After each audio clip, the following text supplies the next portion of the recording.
Hello, and welcome to another edition of Interviewing the Legends, brought to you by the Publicity Works Agency, devoted to promoting musicians and authors worldwide.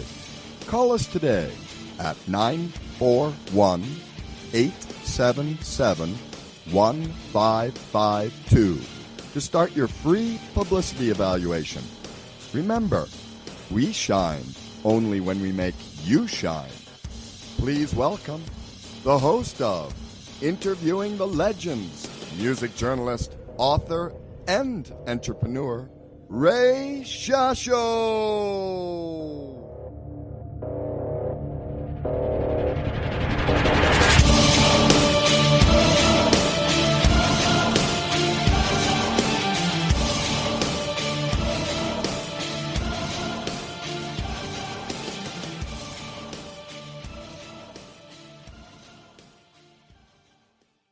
Hello once again, everyone. I'm your host, Ray Shasho, and welcome to another edition of Interviewing the Legends on BBS Radio, brought to you by the Publicity Works Agency.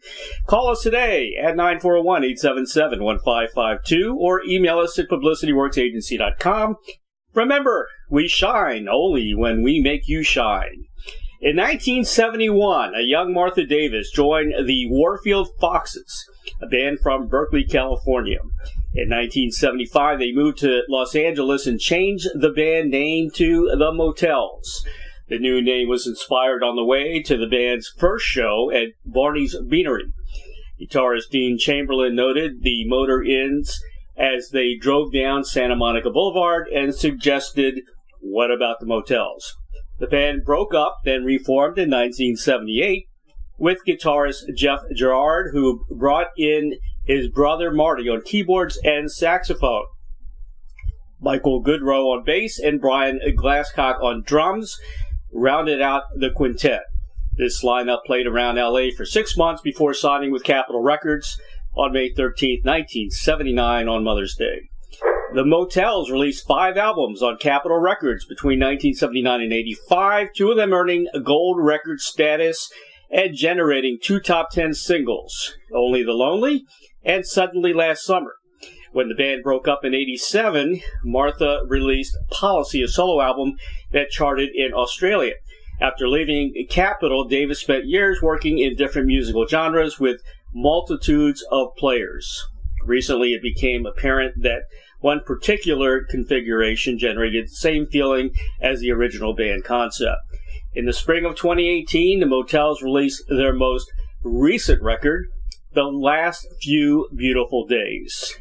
Please welcome musician, singer, songwriter for legendary new wave band The Motels, Martha Davis. Hello, Martha. Good morning. Hello. How are you? I'm doing fine. Good morning? I don't know. I can't keep track anymore. Where are you today, anyway? I am at my farm, which is outside of Portland, Oregon. Oh, wow. It's a beautiful day. It started off very cold. It was about 30 degrees last night. Oh, my goodness. So the frost is all melted off, Joe, and the animals have all been fed, so we're good. What kind of animals do you have out there? Well, I got to go out and let the chickens out is the main thing in the morning, and then the goats are fine and the alpacas are fine. They're still just grazing. We still have enough grass and everything for that. But if it starts snowing, then we got to start hauling the hay around and stuff. Oh, we don't have to worry about that here in Florida. No, you don't. But you know what? You'll be here soon. I know.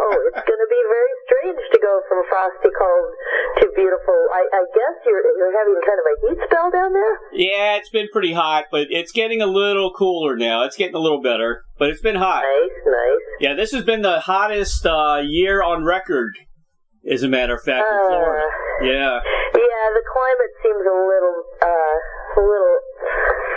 disturbed with us, I think.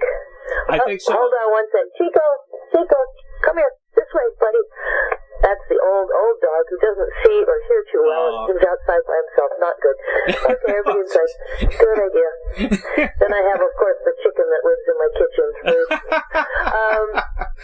Yeah, so, well, then I will bring summer attire. There you go. Yeah, you won't need anything like jackets or anything like that, sweater. I'll put my little cap away and my, yeah. There you go. Well, you're going to be heading to the Savor St. Pete Food Festival on Saturday for a cooking demonstration, and you're going to be officiating a pop-up wedding. Is that what it is? Yes, I am. What? The first time. You can definitely teach old dogs new tricks. I've never officiated a wedding, and it's very exciting and it sounds really fun. So, what the heck? What the heck? Isn't there also a thing called Cooking with Rock Stars that you're going to be part of? Well, that may be postponed for right now. Okay. But I will be cooking with Chef Clyde Tanner, and we were just actually on the phone in cahoots with our plan of attack for what we're going to be up to. So it should be absolutely just a fun, wonderful time with wonderful food and love in the air. You know, it's going to be good. Yeah, food is always good. Food is always good. Yeah, you're going to have a good time in St. Pete. That's a nice place. Really nice place. Well, you know, when I was 15 years old, I became an Air Force wife in Tampa, Florida. Oh, yeah. So was that it? That was not the easiest of times, but and I'm sure Tampa's changed a lot since 1966. So, but yeah, I lived there 2 years. Was that right at the end of MacDill Air Force Base? I was just going to say that MacDill Air Force Base. Yeah, that's a nice base, real nice base. I mean, I don't know. It's been a long time since I've been there. Well, when was the last time you've been to Florida? You got some great Florida dates. Thank you for coming to Florida first. Oh, I know. It's going to be awesome. We get down there occasionally. It's kind of like one-offs usually, which, you know, I'm really excited about this upcoming tour because it's going to be a little bit more saturated. Right. And aside from that, it's going to be full shows instead of, I've just done a couple of 80s tours where you go out and you play 3 songs and you barely get started and you have to stop. So this is going to be wonderful to have a full show and be able to really get around the country and get to a lot of places I haven't been in a long time. Well, November 1st, you're going to be at the Funky Biscuit in Boca Raton. Then you'll be in St. Pete. And then, let's see, in January, I guess the winter's tour starts in January, the 17th. And you'll be at the House of Blues, which is one of my favorite places. I cover a lot of shows there on January 25th. Oh, cool. Yeah. That's a cool place. Come and see it. That place is going to be packed. Yay! Yep.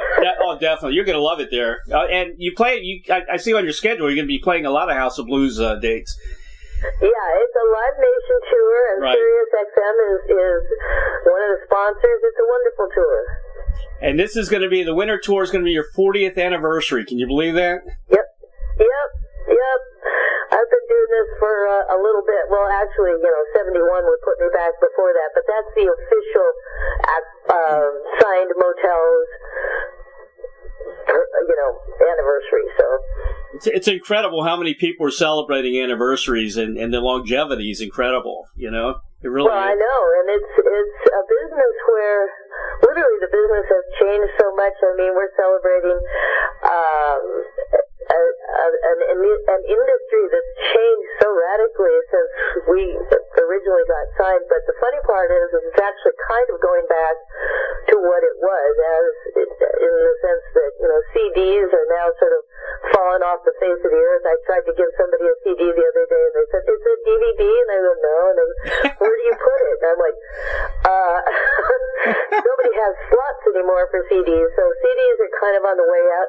But albums are coming back again, which is fantastic. We love that. And I actually started a record company this year called Remarkable Records, and I'm going to be bringing out the last album, Last Few Beautiful Days, on vinyl this year, and then other projects that have only been released on CD will be coming out on vinyl as I get to know how to do this a little better. This is the learning curve this year. So, but yeah, I'm very happy about vinyl being here.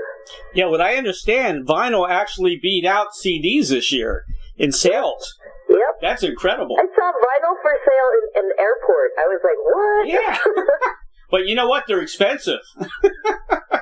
They're but not there's cheap. something about you feel like you've got something of value when you have Right. You buy a CD and the jewel case breaks and it's just you stick it in most kids would just stick it in their computer and then throw away the actual CD. So it's kind of it's nice to get back to something that at least feels like it has some value, I was in the electronics business for years, and we had one of the first of everything, and CDs was one of the first. We had the first Discman, portable, Sony disc player and all that, but they lied to us. They said that CDs didn't scratch. Baloney. I know. They said you could drill holes in them. I remember that spiel, man. Yeah. Bunch of crap. Yeah. Because right now I've got a bunch of CDs that are scratched like crazy, and they skip, No, they were supposed to be in. I think Don Henley was telling me one day in the studio. He's like, CDs, you can drill holes in them and they never get scratched. And and I'm like, well, that's just not true. Well, you got another celebration coming up. I don't celebrate these anymore. Birthdays. Yeah, I hit 60. I'm going to have a great birthday this next year because my birthday, January 19th, is going to be at the Paradise in Boston, which is a club we played 40 years ago. 40 years ago. Wow. Which we had a wonderful time. The Motels always, for some reason, did really well in Boston. That was kind of our little favorite market. Right. That in Australia. So that's going to be really fun. That'll be fun to get back there. Yeah, my birthday's on the 27th of January, so we're kind of close there. You're an Aquarius. Yeah, Aquarius, right on. And I'm a cusper. I'm right on the cusp between Aquarius and Capricorn, so I don't really know who I am. Nevertheless, we're cool people. We are. I want to tell you, last few beautiful days, I gave it 5 stars. Oh, sweetie, thank you. It is a wonderful album. I'm so happy with it. I love it. It's traditional of your voice and the sound of the Motels. It's just a great album. I really like it. There is every cut on the album I like. I think my favorite is let's see. We know Lucky Stars. That's a favorite on the album. God, I can't. Criminal. That was one of my favorites. Yeah, and of course, Last Few Beautiful Days. That's an incredible track. It's a beautiful song. Thank you. Yep. Thank you so much. Yeah, I love this album, and it really kind of displays this wonderful band. We've been together now. It'll be 17 years next year, I think. Wow. And these guys were young guys when I first started working with them in 2003. We've grown together so closely. We love each other so much, and every single one of them is just an amazing talent, lovely. We're a family. We're a wonderful family. And then we got Marty Jourard back in the mix. So we've got 2 of the oldies and 3 of the new guys. And the thing about the younger guys is that they grew up with the 80s. While we were doing the 80s, that was their first music they were listening to. So in some ways, they actually like that music better than I do, because I was there and they were kind of just coming on. and so Nick, our bass player and producer, and he does a lot of the keyboard stuff, he's just a fan of the synthesizers that were about at that time, the real analog synthesizers and the first stuff. And he's wonderful with that stuff. And so it basically has the sound of the 80s, because they love that sound so much. And yet, my thing is always the next thing. I love writing. It's all about writing. It's all about trying to push the envelope a little bit, And so it sounds new, and yet it doesn't scare you by just being crazy new. There's enough there of the old stuff and the old sounds to make you feel at home. Exactly. So it kind of worked out nice. Yeah, I like the sax part too in Last Few Beautiful Days. I love sax anyway, so anything with sax. It's a wonderful band.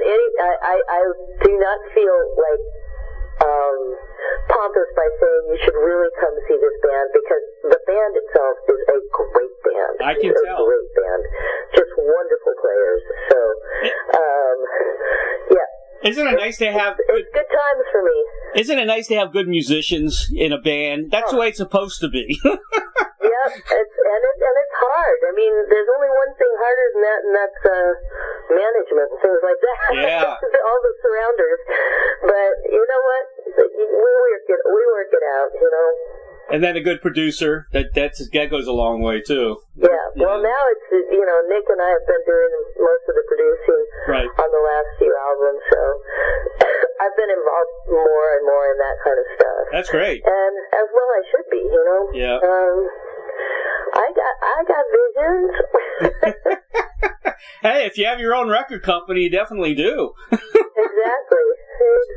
So what's going on with your record company? Are you signing new artists to it, or what? At this point, I'm just trying to get my first product out, which is The Last Few Beautiful Days. Right. You know, which is revising the artwork a little bit. I was going to change it completely and redo the track listing and la la la la la. Mm-hmm.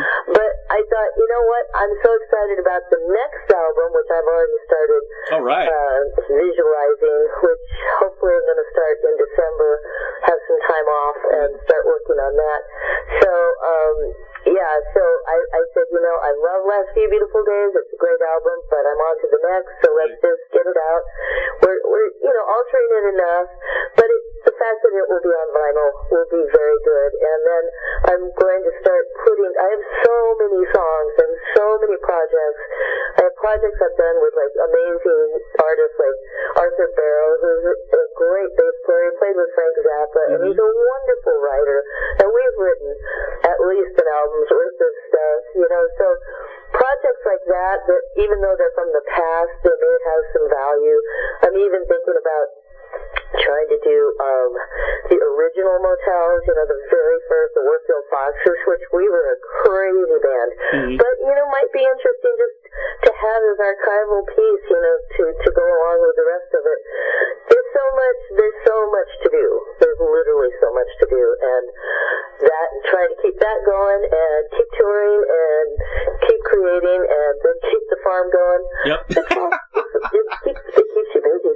Well, the farm itself will keep you busy. The farm right now is so glorious. It's a beautiful sunny day here. Everything's green, green, green. Yep. The deer are coming out every day because the apples are all falling from the trees, and so we've got deer. You know, basically they'll just drop by all day at various times, and it's wonderful. I have a wonderful life, and I'm, you know, it's not always, you know, an easy, smooth. You know, I'm not I don't have any great empire or anything. Right. I piece things together and I make it happen, and I've managed to do what I love to do my whole life, you know. So in some ways it's been an extraordinarily lucky and beautiful life. There's, you know, but it is life, so it ain't perfect, you know. Yeah. But I'm happy. Well, you know, if you're positive, that makes life happy. You know, if you stay positive, that's it. You know. Absolutely, and that's what we all have to do. Exactly. You know, we have to try to overcome the fear that's gotten us for the last 20 years, and try to, you know, go forward with solutions instead of just being afraid. Because I think that's been our problem since we were all going to die in Y2K, and then just went downhill from there. Isn't that the truth, huh? Yeah, if you watch the news every day, you won't even go outside your door. I know, and you can't do that. You can't do that. It's just, you know, life is not, it's not easy. It's not easy. It's often cruel. Yep. But it's also spectacularly beautiful and inspiring and worth living to the fullest. So rather than get frightened and mean and, you know, try to, you know, just gather what's yours and hunker down and not be involved in it. You know, you got to open up and just be. You know, it's okay. We're all going to die. Yep. Nobody's getting out of here alive. I mean, that part's a given. So just enjoy every day. Exactly. I'm with you 100%. You know, when you think your life is hard and you talk to other people, you go, "Hey, my life's not too bad." You know? Exactly. And that's the truth. That's what I always do if I'm having a pity party. I'm like, no, think about this or that, and you're like, oh, Yeah, never mind. I have a saying, when things get a little wonky, I just go, I guess that's what we're doing right now. And then you just go with it, you know? Exactly. It's all how you look at it. Yep. Absolutely. Talk about the one-track machine. That's a very cool track. What's that? Talk about writing that one. Okay, well, that started, when Nick was still living downtown, he had a loft downtown, and he was off doing something. That's where I would stay when I'd go down there. It was an interesting place because it was right across the street from the Midnight Mission, which is like basically Skid Row. Right. So downstairs was just a tremendously sad place. I mean, beautiful in some ways in the sense that I would watch those people down there, and you know, it's heartbreaking because they're people living just on the street in tents, but the way they would take care of each other, there was things I saw even in that really, really sad state that were just kind of inspiring and beautiful. But that's where he lived, and that's where I spent a lot of time while we were working on the record. And I was cleaning his studio while he was out doing something. You know, I was just sort of straightening up, and I found an arpeggiator, which is just this little thing that goes, you know, creates arpeggios, which are just little runs of notes. And I came up with the chord progression for machine on this crazy little arpeggiator. And then he had to try to reproduce it, which was not easy. But it just sounded so mechanical and sort of maniacal. And when I first started writing the Last Few Beautiful Days, the theme was to be about the things in life that were troubling to me, and the machine, and how we have become parts of the machine rather than, you know, our own individuality, was one of the things that sort of spoke to me. So, and in the music business especially, you can become part of that, where it's like, you know, there's Nirvana. They're amazing. And then they stamp out, you know, 50 more Nirvanas. You know what I mean? There's like, become what it wants you to be as opposed to what you are. Exactly. So that's just sort of where that came from.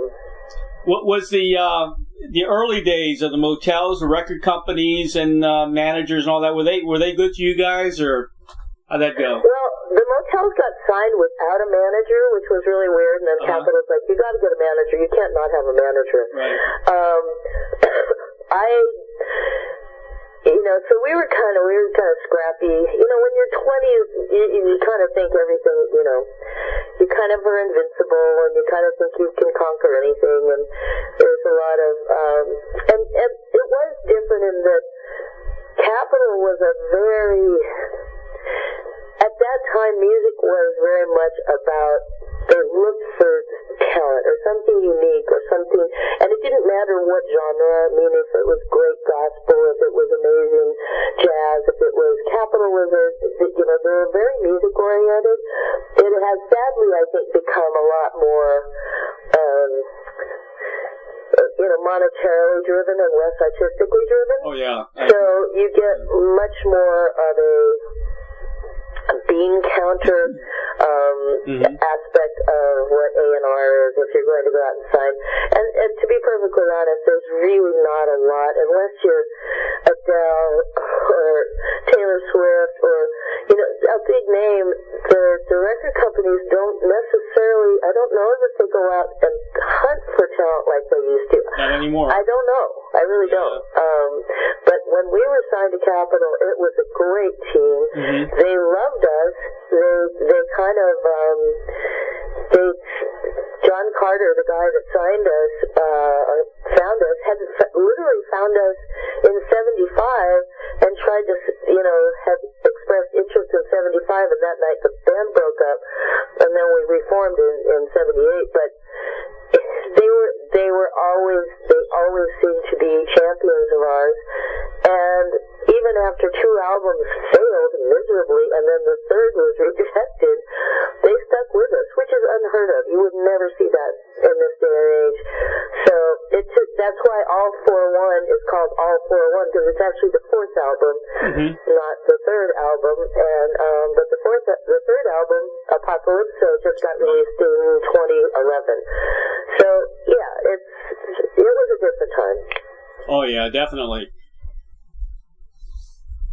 You also you got a cruise coming up.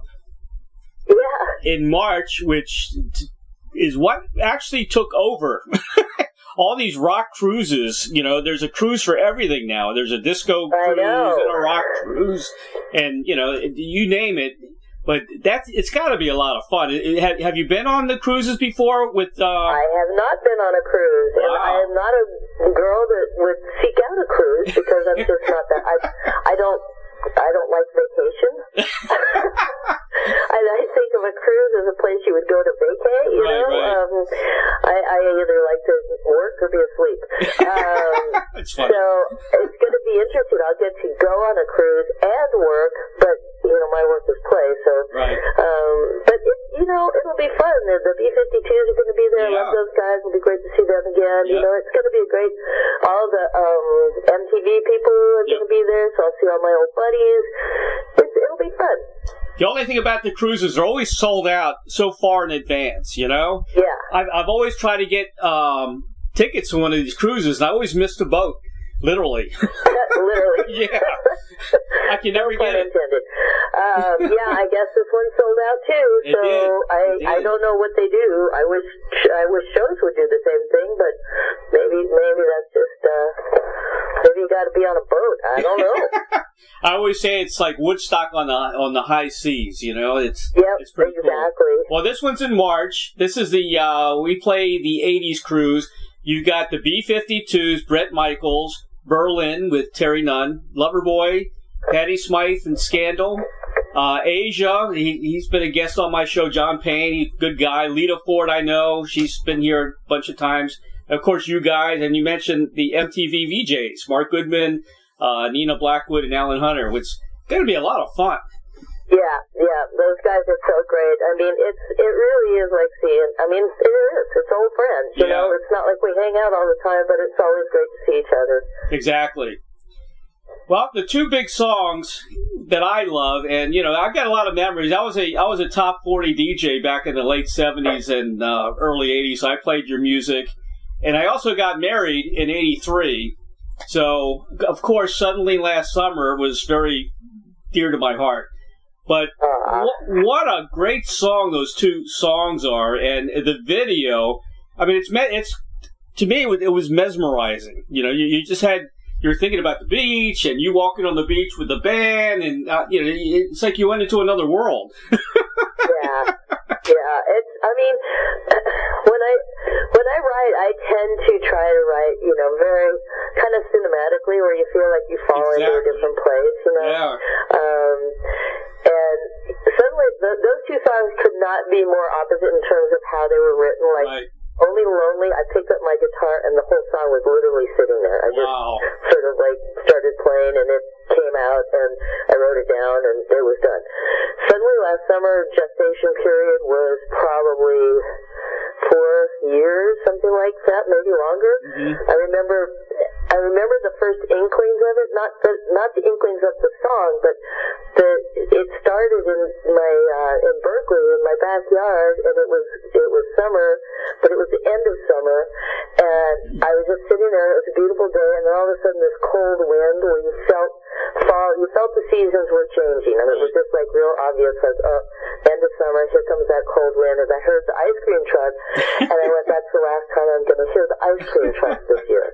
And then cut 2 years later, I'm down in L.A., it's 3 in the morning, and this da-da-da-da-da wakes me up in the middle of the night, right. And I start writing, but it's part of this same feeling of something is passing and it's not coming back. Yeah. And I think it has to do with, probably has a lot to do with me as a young girl when, one summer everything changed, and next thing I know I was an Air Force wife in Tampa, Florida. And things do change markedly in your life to where you're not going to be able to go back. And for the most part, we can't go back to a lot of things. We can feel nostalgic, we can have memories, we can have olfactory sensations where we smell something, or Grandma's gingerbread cookies, and you're taken back. But you can't really go back. So music is one of the few ways that people can time travel, and that's the beauty of it. And so that's kind of the story of those two songs. I think Suddenly Last Summer brings memories to everyone. You know, everyone's got their summer that they always remember. If it, if it's not a romantic summer or just as a kid and with your family or whatever, it's, that really hit home. That song really hit home. It's a. Well, did you see what it did this summer when Suddenly Last Summer became American Horror Story? It was for their new campaign for the new season. Oh, really? They used Suddenly Last Summer, and they used the heck out of it, and it was awesome. Yeah, that helps, doesn't it? When they use your song. It does help. Mama loves it. And movies and video games. Yep. Yep, that's awesome. We talked about the new record label. What about is there a new children's music? Something going on? I have. A lot of my stuff is not necessarily new. It's just never been able to, with whoever I've been working with, as managers or whatever, have not had the forethought to actually get stuff out. And so now that it's kind of up to me and my trusty friend, Marty, I'm trying to get these projects that I've done years ago out. I've got the kids' records. I have more than one. Neither one has seen the light of day. I have my jazz album, which I'm getting very close to getting out. I'd love to get it out this year, but I don't know. Like I said, there's all these different projects that I want to get done. But part of it is just I am a person, I don't write every day. I don't go, I have to sit down and write a song. I don't do that. Right. But when I do write, I tend to be very inspired, and I tend to write a lot. And so I have a lot of music. I have country and western music. I have jazz music. I have kids records. And I want to start just getting these projects out. It's sad to just see them lingering in a cupboard somewhere. Yeah, I know. So that's my goal for the next couple of years, is start actually getting some of this stuff out, and at the same time creating new. Well, you got to get some help on the farm. Yeah, I know. It's true. Did you ever come out with a box set or an anthology for all your music? I have not done that. That's another. Put that on your list. Okay. Well, for a while it was really funny after when I left Capitol. It was really weird. When I came out with the solo album was right when they were changing from LP to CD. Right. So the band had broken up. I had a solo album, and usually when you have a solo album, they'll surround it with your old, if you're from a band, they'll put the band stuff around and go, oh, that's so-and-so from such and such. Well, because they were transitioning to CDs, they deleted all of the Motels product. They just got rid of it. I think they destroyed it. Any of the old albums, any of the old cassettes, any of the old anything got just destroyed. So when Policy came out, and it was Martha Davis' solo album, it was just Martha Davis. And since I had done such a good job of making it a band and not Martha Davis and the Motels, just the Motels, nobody really knew who it was. Yeah. And for years, there was no Motels product available until Culture Factory came out with a really beautiful little duplication of all of the albums on CD. And that was the first time the whole Motels catalog was released and available on CD. But we kind of vanished from sight for a long time, just on the physical market. You couldn't really get Motels product, so that might not have helped the career.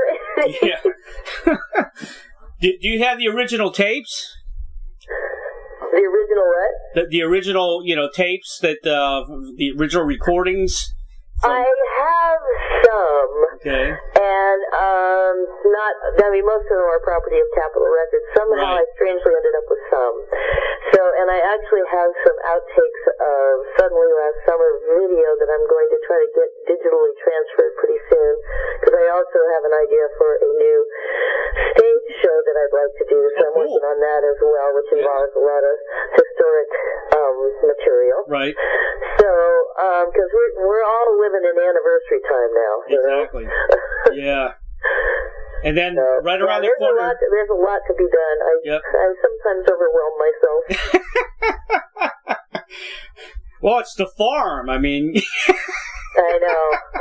I'm looking at my chicken who's looking at herself in the... That's a lot of work. In the glass on the door. She just thinks she's fascinated. My little dinosaur. So cute. I asked you... I'm just, I'm moving on. I asked you about the tapes. Doing stuff. I asked you about the tapes because there's so many artists now that are putting their total repertoire together as, anthology box sets, because so many original tapes have gotten ruined. Like Universal, there was a fire there, and a lot of artists lost all their original stuff. Yeah. It's happening a lot. Yeah. That's the one thing about me that's not probably really good. I'm not an archival person. Right. I'm not a backwards-looking person. I'm a kind of forwards-looking person. Especially if it's already been out. Yeah. I'm more interested in the stuff that's never been out and getting that out than trying to keep something that's already been out because it's out. I mean, it's in the cloud. It's wherever. It's around. Yeah. But stuff that's never been heard, that's what stuff I'm interested in getting out. Exactly. So, and that's hundreds and hundreds and hundreds of songs. So I got my work cut out for me. Yes, you do. You mentioned I've Got My Standards. Is that the jazz album? Yeah. Okay. That I gotta hear once it's out. I'm a big fan of jazz myself, and I would definitely look forward to that. Well, I'm working on it. I had this concept for a photo shoot, and I was trying really hard to pull it off. Right. And one of the elements in the photo shoot, which I'm not going to discuss at this point, was just impossible to find. And I was like, oh no, do I have to rethink this? I was that close to trying to pull off the photo shoot last weekend. Was that last weekend when I was down in LA? And literally, there just was. I can't give it away because we'll give away the whole joke. But anyway, I'll keep at it. If I have to change my concept, I'll change my concept. Right. But it's very funny. Hopefully I can get that going soon. And I have an amazing. For one of the kids stuff, I've actually started writing stories for each of the songs. So, and I have this dear friend of mine is this amazing illustrator, and she's working on it. So basically, it'll be a story with a song attached, and then they'll all come together to make an album at some point. That's really wonderful. And then I'm working on a TV show with a friend of mine as well. Goodness. So I'm working on a script for a new TV show. So there's that as well. Yeah, there's a lot of opportunity now for TV shows now that everybody's got Roku and it's, they binge watch, there is a lot, of opportunity there. It's true, and it's a very creative time. It's like one of the most open times for television as we've seen. It's like it's not about the networks anymore. That's right. It's wide open and anything goes. So that's a good time. That's a good time for art. That's what art loves. Yes, is to be free. Yep, it's binge watching time. That's what you just keep watching them one after another. Yep, absolutely. Martha, here's a question I ask everybody, and I get some very, very interesting answers. If you had a Field of Dreams wish, like the movie, to perform with or collaborate with anyone from the past or present, who would that be? It would be David Bowie, obviously. Oh, really? David Bowie. Oh, cool. Yeah, he's the whole reason I'm in this mess. Really? He literally... his combination... Because my musical background came from... the first record I ever remember being impressed by was The Rite of Spring by Igor Stravinsky when I was like 5. Jeez. My mom had it on 78, and that thing would freak me out. I loved it so much. It would just scare me, and it was just amazing. I would just sit there and watch the 78 going around going, whoa. And then the first music started actually playing was Negro Spirituals. And that was the first songs I performed was Swing Oh Sweet Chariot and We Must Walk This Lonesome Valley when I was in the 4th grade. That was because my teacher made me. But I never wanted to be a performer. That wasn't my thing. But then I fell in love with soul music. And there's so many aspects of music that they were just, I love musicals. I fell in love with musicals that were so sort of opposites. They didn't seem to go together in the musical world. And then David Bowie came along and combined them all. I mean, his stuff is like, musicals with sci-fi, with soul music, and I just said, I want to do that, man. That's awesome. He's combining all. It was very theatrical. It was very, space age, and it was just everything. And that was what made me go, yeah, I want to do that. He combined everything I loved. So, yeah, that's who I'd want to be hanging with. Plus, I think he was he was just an amazing guy from everything I read. Yeah. He was just wonderful and so brilliant. And to die with the grace that he died with and to leave us the most beautiful album afterwards, can't go wrong. I mean, he was dedicated to the very end, wasn't he? I mean, yep, the last absolutely. videos. Yeah. Absolutely. True artist. But you and Cherie Currie from the Runaways, you have the same answer. David Bowie was a big influence. Yeah. Her and her chainsaw. Yeah. That's amazing. I don't know how she handles that chainsaw and does all that. I know. It's crazy. She's pretty amazing. Yeah, it's pretty cool. Pretty cool. Yeah, I guess you guys. Did you guys run into the Runaways, or that was before? We were cohabitating at the same time. Yeah. The crazy Kim Fowley and all that weird, crazy early LA stuff. Very strange times. And you and probably Blondie was big turn during your time as well, right? Blondie, the Cars. Yeah, on the other coast. I mean, we didn't hang out in New York a lot, so the whole CBG. We had the Mask in LA while CBGB's was going on there, and they might have preceded us a bit, in terms of. I'm not really quite sure chronologically how that worked. Yeah. Yeah, I hung out with Chris Stein. They were doing a benefit here, right in my backyard, basically. And I'm in Sarasota, but I'm right between Sarasota and Bradenton in an area called Lakewood Ranch. And they actually came here and did a benefit right on the golf course here.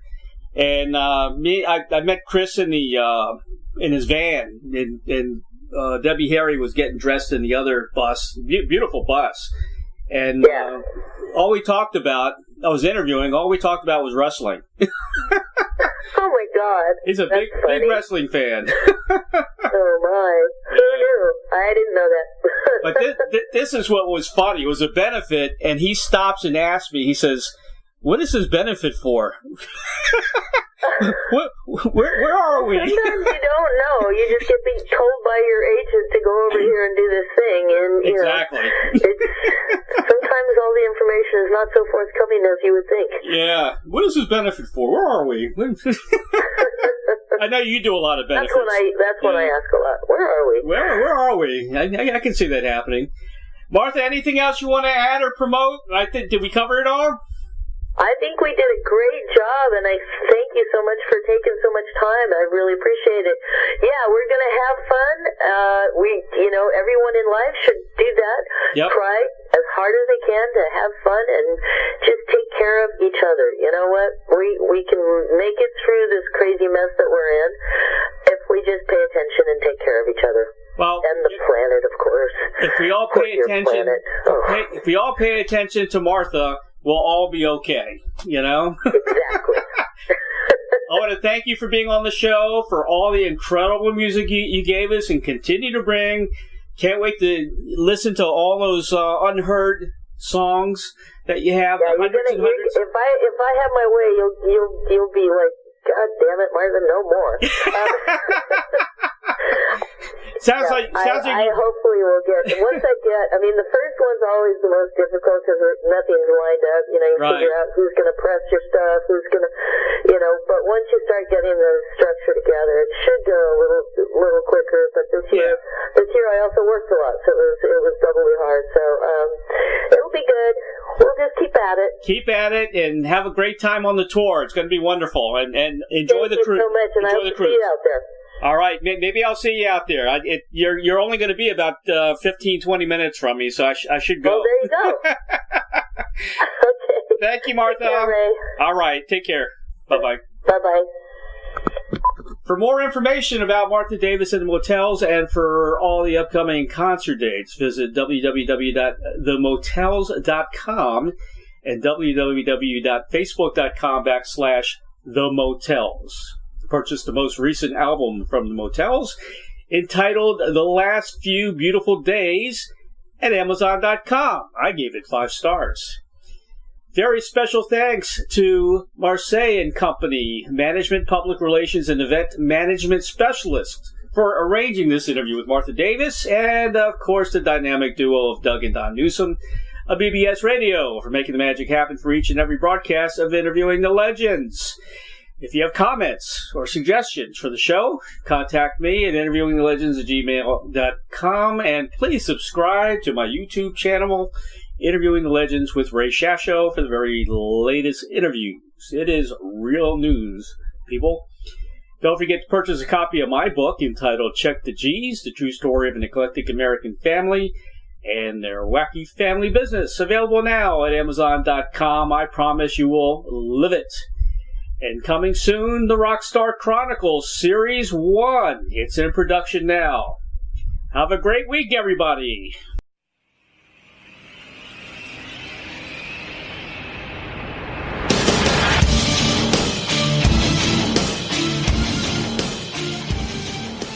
Thank you, everybody, for listening to Interviewing the Legends. Brought to you by the Publicity Works Agency. Call 941-877-1552 or visit us at publicityworksagency.com, specializing in author and music artist publicity plans. We shine when we make you shine. Tune in to Interviewing the Legends every Tuesday at 7 p.m. Pacific Time on BBS Radio, Station 1.